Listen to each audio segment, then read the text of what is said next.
Bapak Ibu jemaat Tuhan yang sama dikasihi Tuhan, pada saat ini kita bersyukur kepada Tuhan atas kesempatan yang Tuhan terus berikan bagi kami, bagi kita semua, sehingga pagi ini kita ada waktu untuk bersekutu bersama. Sebelum kita memulai ibadah kita, mari saya mengajak kita semua untuk mengambil saat teduh sejenak. Mari kita kembali merenungkan kebaikan Tuhan dalam setiap kehidupan kita. Sepanjang malam Tuhan sudah menjaga dan memelihara kita, sehingga kita boleh bangun di pagi hari ini, menikmati hari baru, berkat baru dan anugerah baru yang asalnya daripada Tuhan saja. Mari kita siapkan hati dan pikiran kita, sehingga persekutuan kita pada saat ini boleh mengambil tempat dalam hati kita. Mari kita menyanyikan pujian dari nomor 27, Ku Hanya Seorang Berdosa. Pujian nomor 27, Ku Hanya Seorang Berdosa. Jemaat Tuhan dipersilakan untuk bangkit berdiri.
Yesus dan muliakan Bapa.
terima kasih untuk segala kemurahan, kebaikan yang boleh kami rasakan sampai saat ini. Kami bersyukur Tuhan, karena kami masih diberi kesempatan untuk boleh datang di hadapan Tuhan, untuk bersama-sama berdoa, untuk menjelang daripada hari kesengsaraan, dan juga dalam memperingati akan Paskah. Terima kasih Tuhan, sebentar lagi kami akan membaca dan merenungkan firman Tuhan.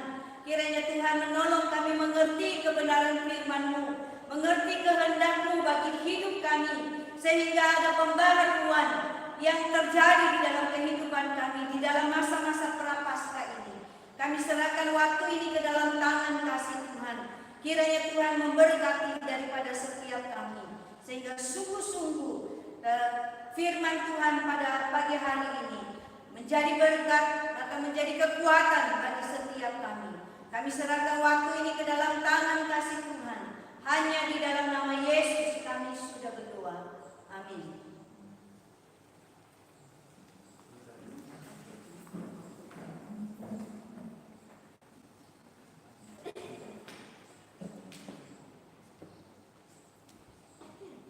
Mari kita membuka satu bagian firman Tuhan yang terambil di dalam Lukas 23 ayat 8 sampai dengan ayat 12.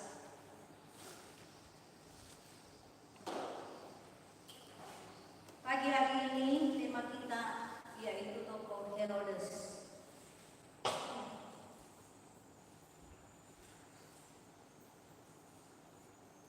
Lukas 23 ayat 8 sampai dengan 12. Demikian bunyi firman Tuhan.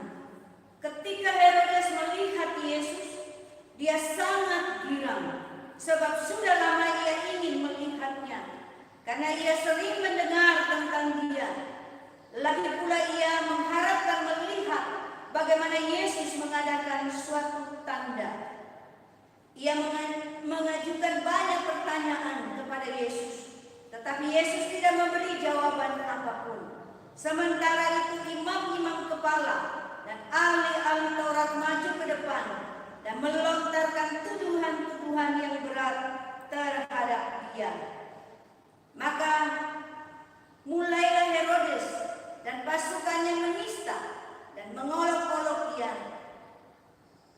Ia mengenakan jubah kebesaran kepadanya, lalu mengirim dia kembali kepada Pilatus. Dan pada hari itu juga bersahabatlah Herodes dan Pilatus sebelum itu mereka bermusuhan.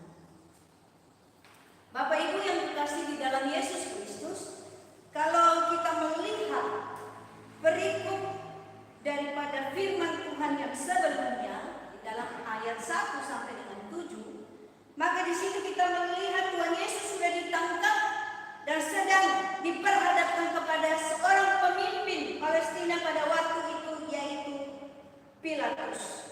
Pada saat itu Pilatus mengadili Yesus yang pertama kali.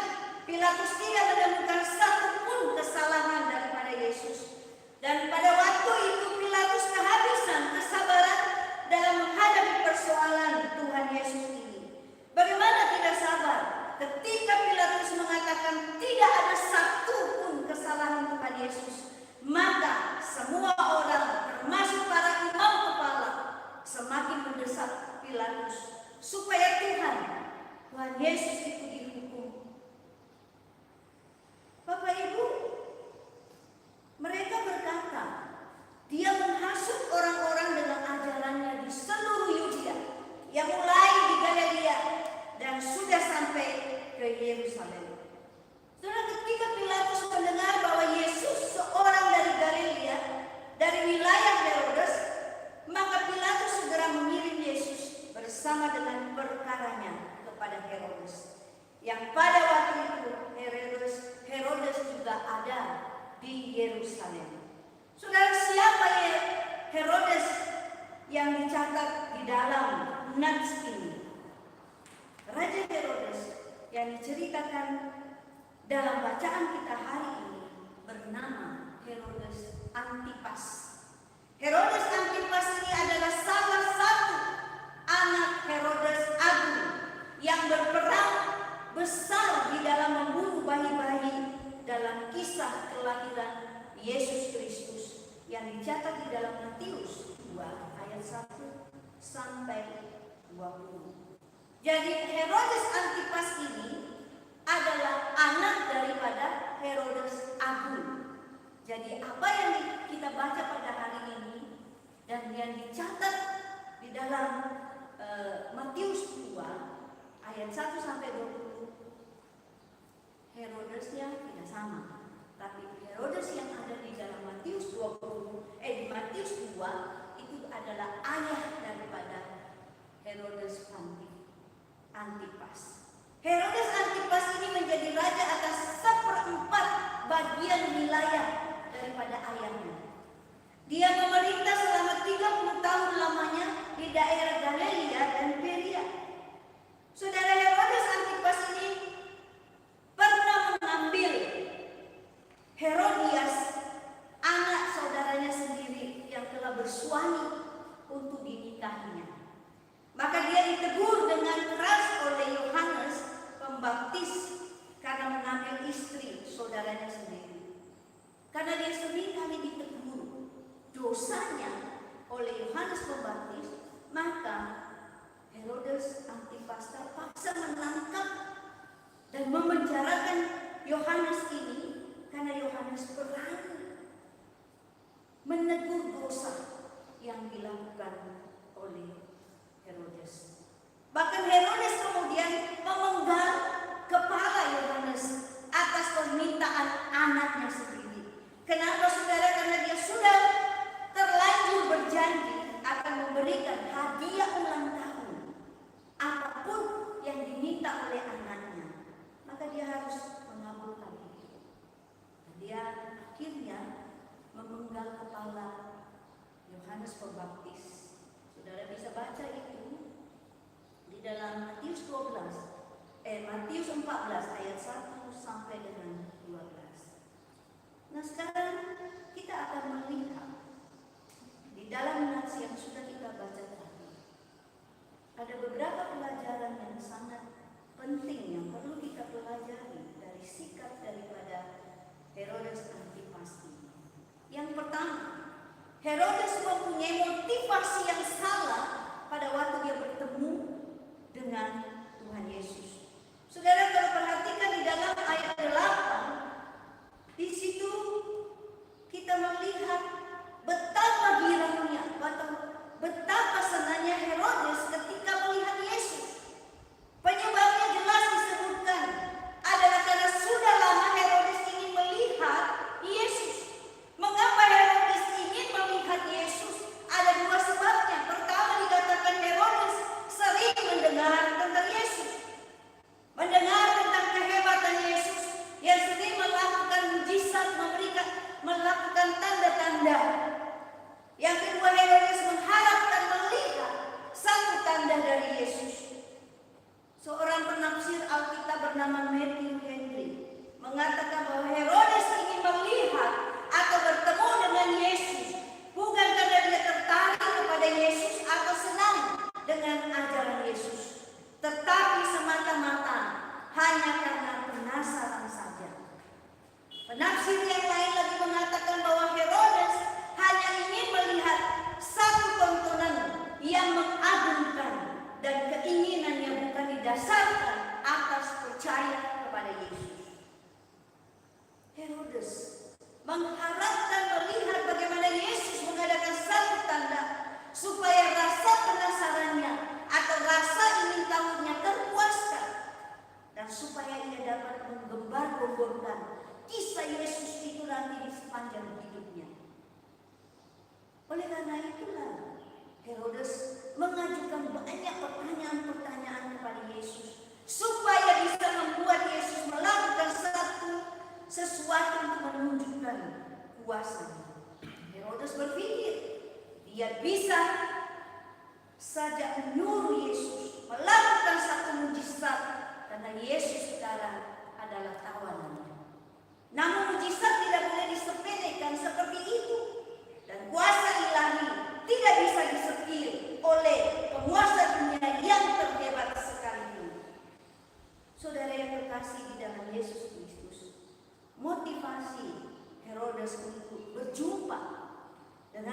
Yesus memang kelihatannya wajar dan manusiawi. Kalau kita mendengar berita tentang seseorang yang begitu hebat, seseorang yang terkenal dan bisa membuat satu mujizat, pasti kita ingin bertemu dengannya dan bahkan ingin melihat mujizat dibuat di depan mata kita. Tapi itu bukanlah motivasi yang benar untuk berjumpa dengan Tuhan Yesus. Oleh karena itu jangan saudara takut dan heran hanya dengan melihat mujizat-mujizat saja. Tetapi saudara perlu bertanya, siapa Yesus itu yang sebenarnya yang kita percayai? Mari saudara kita mengintrospeksi diri kita di momen Prapaskah ini. Apa yang menjadi motivasi saudara dan saya percaya kepada Yesus? Apakah kita percaya kepada Tuhan Yesus karena ingin mengalami mujizat Tuhan?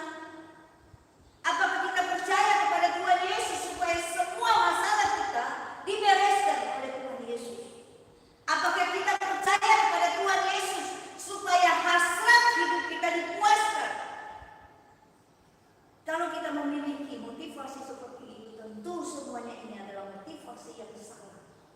Tidak masalah memang berharap mujizat, tetapi motivasi yang benar untuk percaya Tuhan Yesus adalah karena Dia adalah Tuhan yang Maha Kuasa, yang harus kita sembah, yang harus kita percaya dengan sungguh-sungguh. Penting sekali kita punya motivasi yang benar untuk percaya, karena ini merupakan dasar yang akan membuat kita tetap teguh beriman atau tidak. Masalah iman adalah masalah kepercayaan tanpa harus disertai tanda, apalagi mujizat. Jangan sampai kita hanya mau beriman kepada Tuhan Yesus hanya karena kita melihat dan mendapat berbagai macam tanda dan mujizat. Hal seperti ini berbahaya, sebab akan membuat kita menjadi seperti Herodes yang pada waktu tidak mendapatkan mujizat lalu mengejek bahkan tidak mempercayai Tuhan Yesus. Iman yang benar adalah percaya sekalipun tidak melihat. Ibrani 11 ayat 1. Jadi percayalah tanpa harus melihat tanda atau tanpa harus mendapatkan mujizat. Iman itu seharusnya tidak ditentukan oleh mujizat. Kiranya setiap kita mempunyai motivasi yang benar, iman yang benar, di mana kita sungguh-sungguh percaya kepada Yesus yang telah menyelamatkan dan menebus kita dari dosa. Iman yang sungguh-sungguh percaya bahwa Yesus adalah Allah yang Maha Kuasa, Allah yang berdaulat atas kehidupan kita. Yang kedua, Herodes menista dan mengolok-olok Tuhan Yesus. Ayat 11, ayat 9 sampai dengan ayat yang ke-11. Saudara, apa yang terjadi dengan Herodes yang semula begitu gila, begitu senang ketika bertemu dengan Tuhan Yesus? Dia ingin menyaksikan sendiri bagaimana Yesus membuat tanda. Kemungkinan dia merasa Yesus seperti tukang sulap yang bisa menghiburnya. Tetapi sayangnya, harapan itu kandas. Jangankan membuat tanda, menjawab pertanyaannya saja. Yesus enggan. Yesus tidak mau. Harapan untuk menonton hiburan itu pun pupus dan berganti dengan kemarahan. Saudara lihat di dalam ayat 11, ketika pertanyaan Herodes tidak dijawab oleh Tuhan Yesus, apa yang terjadi? Seorang penasih bernama Bejebolan mengatakan dengan berdiam dirinya Yesus. Maka Yesus membuat Herodes malu dan marah. Sekarang Herodes membalasnya dengan cara pertama, Herodes menista dan mengolok-olok Tuhan Yesus. Kata menista artinya di dalam bahasa aslinya adalah menganggap bukan apa-apa, atau menganggap tidak berarti, atau mengabaikan, atau menganggap rendah, menghina, atau menolak. Saudara, sungguh tindakan Herodes sangat menyedihkan, sangat kurang ajar. Yesus yang menciptakan segala sesuatu malah dipandang seperti tidak berarti, dianggap rendah. Herodes mempunyai sikap yang lebih buruk. terhadap Yesus daripada Pontius Pilatus. Saudara perhatikan, besok kita akan belajar tentang Pontius Pilatus. Matthew Henry mengatakan Herodes mempunyai lebih banyak pengetahuan tentang Kristus daripada Pilatus. Tetapi Herodes lebih jahat, lebih kejam, dan lebih menghina Yesus daripada Pilatus.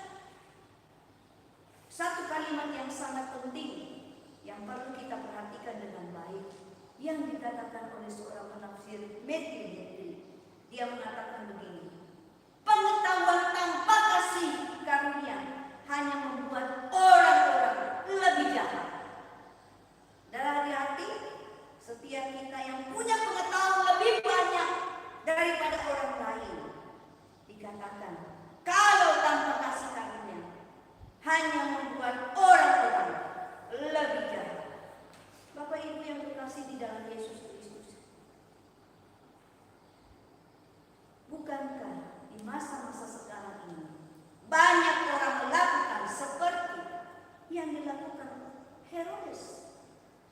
Kita melihat di dalam kehidupan kita di saat kita menghadapi satu masalah yang begitu berat, lalu kita datang berdoa kepada Tuhan Yesus dan kita menantikan jawaban doa kita.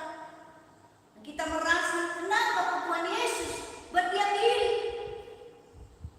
Lalu kita terus bertanya, di mana Tuhan itu?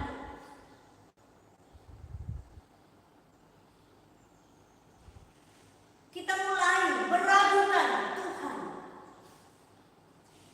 Dan kita meremehkan. Seperti yang dilakukan oleh Herodes. Kita mulai kecewa. Dan kita mulai menyatakan atau berkata-kata yang tidak pantas terhadap Tuhan. Kita lihat di dalam masa-masa sekarang, pada waktu virus corona melanda dunia termasuk Indonesia, banyak orang yang meninggal, bahkan keadaan ekonomi yang tidak menentu. Banyak orang yang pesimis dan mulai berkata, di mana Tuhan?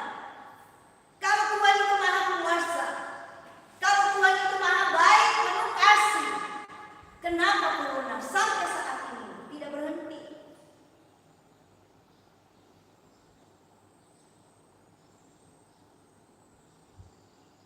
Mengapa Tuhan mengizinkan ini terjadi?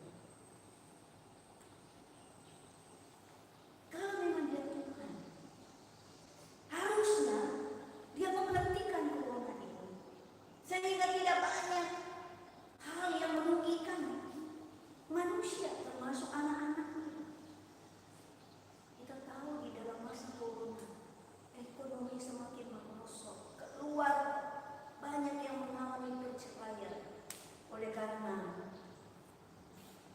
tidak adanya pemasukan untuk memenuhi kebutuhan keluar. Ada keluhan-keluhan yang diungkapkan terhadap Tuhan. Nah, itu tentu tidak seharusnya diungkapkan oleh setiap orang yang percaya kepada Tuhan Yesus. Apakah Tuhan Yesus sanggup melakukan ini dan ini? Apakah Tuhan Yesus tidak sanggup membuat mujizat di hadapan Herodes supaya Herodes percaya kepadanya? Yesus sanggup. Apakah Yesus tidak sanggup melepaskan dirinya dari penghinaan dan penderitaan yang dialami terhadap dakwaan yang dilakukan oleh Herodes dan imam-imam kepala, bahkan juga oleh ahli-ahli Taurat? Yesus sanggup. Kenapa Yesus tidak melakukan semua itu?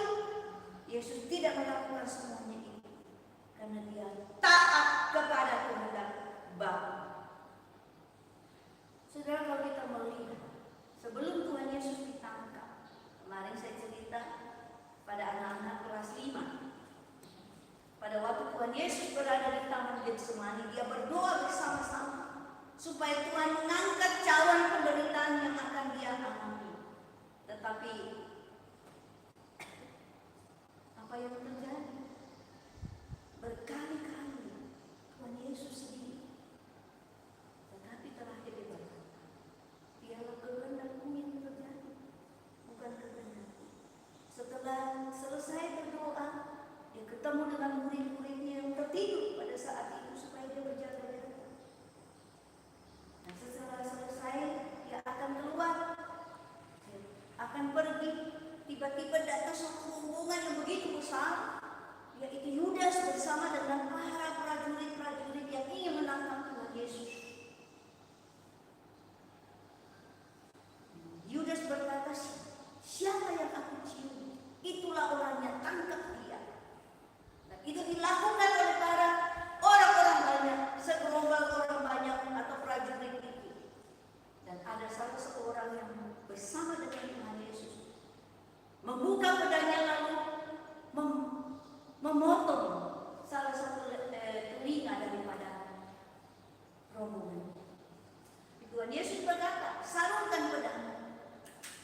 meminta kepada Bapa untuk membebaskan saya.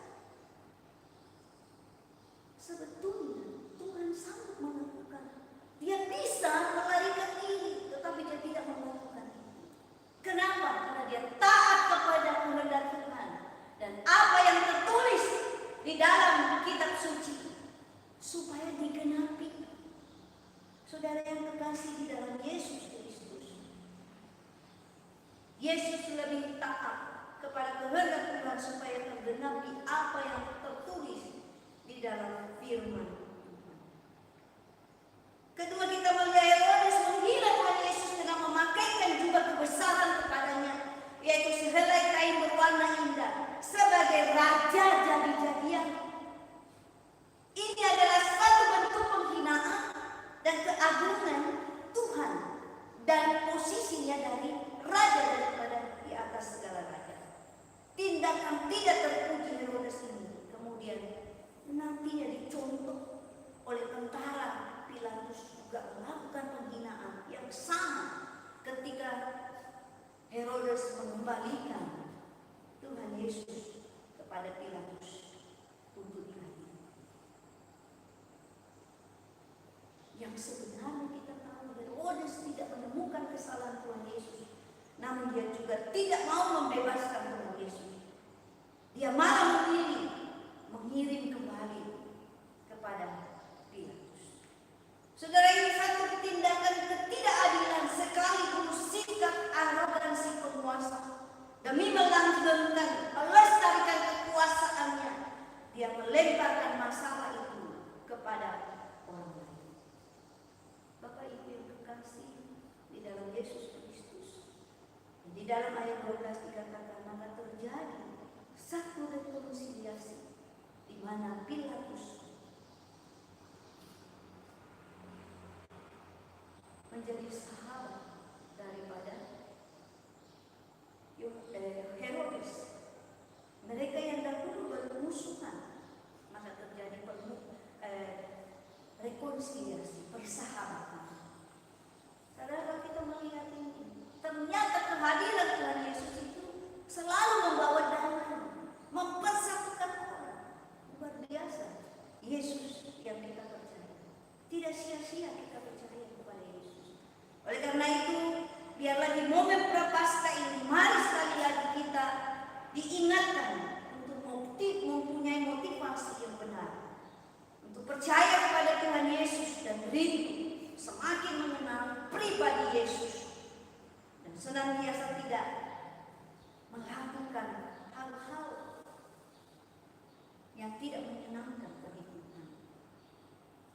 Jangan sampai kita melakukan sesuatu seperti dengan Herodes, yang pada saat apa yang diminta tidak dilakukan oleh Tuhan, lalu akhirnya marah dan mengolok-olok menghina Tuhan Yesus.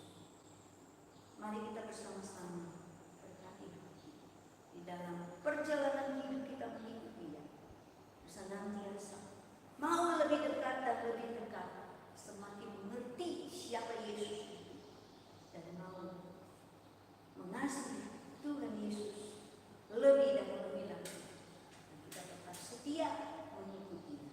Mari kita berdoa bersama. Bapa kami yang ada di dalam surga, terima kasih untuk kebenaran firman-Mu yang sudah kami dengar pada pagi hari ini. Biarlah Tuhan menolong kami terus memurnikan iman kami di masa Prapaskah ini, supaya pada saat kami menjalani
posisi untuk berdoa di hadapan Tuhan dan sambil untuk kita menyanyikan pujian kasih Allah sungguh telah terbukti.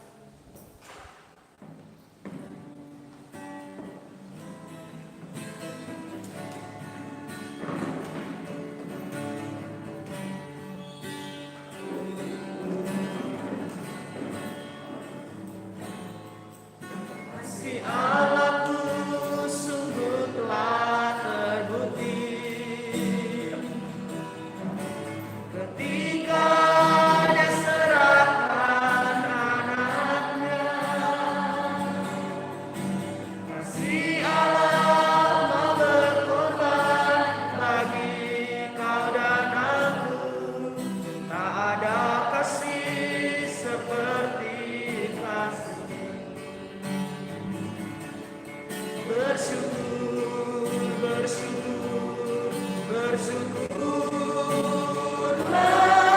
bersyukur karena kasih setiamu. Ku sembah, ku sembah, ku sembah dan ku sembah selama hidupku. Ku sembah Kau Tuhan.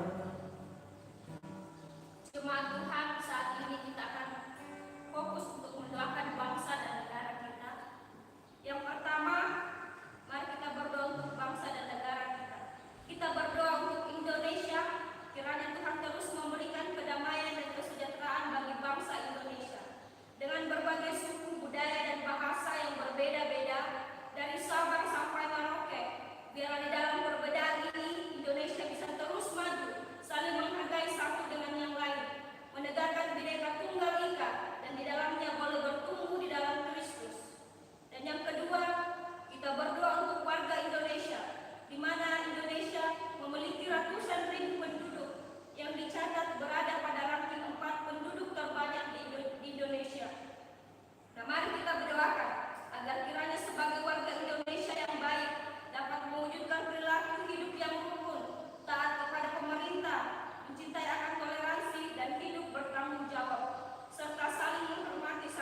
Demikian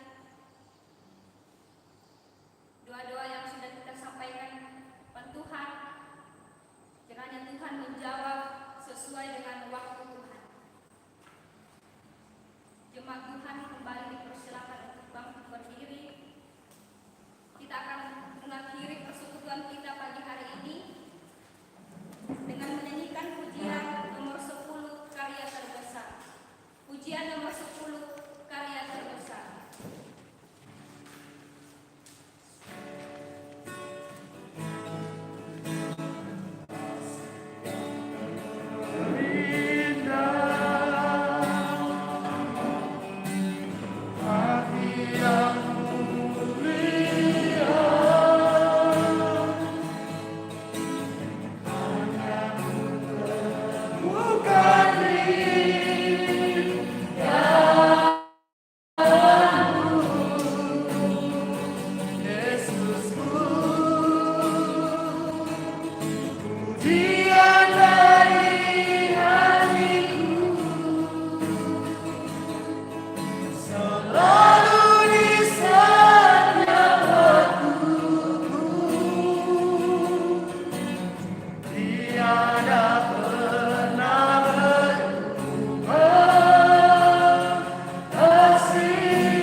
Bapa di surga, terima kasih Engkau sudah memimpin persekutuan doa kami pada pagi hari ini sampai pada selesainya, dan mengajar kepada setiap kami anak-anak Tuhan di dalam masa prapaskah kami terus lebih dekat dan lebih dekat kepada Tuhan, supaya kami semakin mengenal siapa Yesus yang kami percaya, dan membawa setiap kami semakin mengasihi Tuhan, karena Engkau Tuhan yang sudah rela datang ke dalam dunia untuk menebus kami orang berdosa, dan biarlah membuat setiap kami semakin hari semakin kagum dan semakin menghargai Tuhan, dan membawa setiap kami anak-anak Tuhan terus memuliakan nama Tuhan, dan boleh menjadi anak-anak Tuhan, menjadi terang dan garam di tengah-tengah dunia dimanapun saja kami berada. Kami menyerahkan waktu kami yang ada di depan, kiranya Tuhan terus menyertai kami, dan kami melakukan apa yang menjadi kehendak-Mu,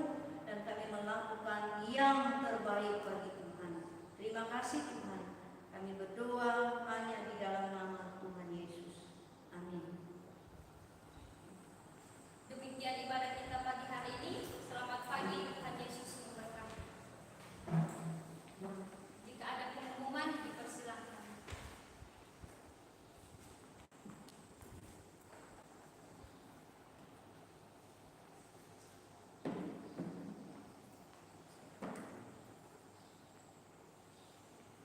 Persekutuan hamba Tuhan sudah sampai di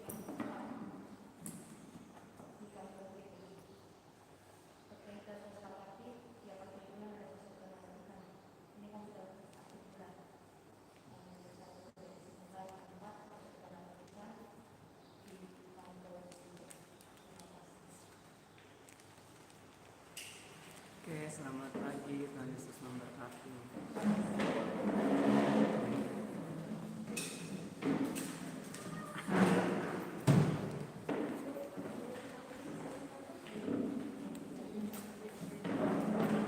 Siapa tadi masuk keluar?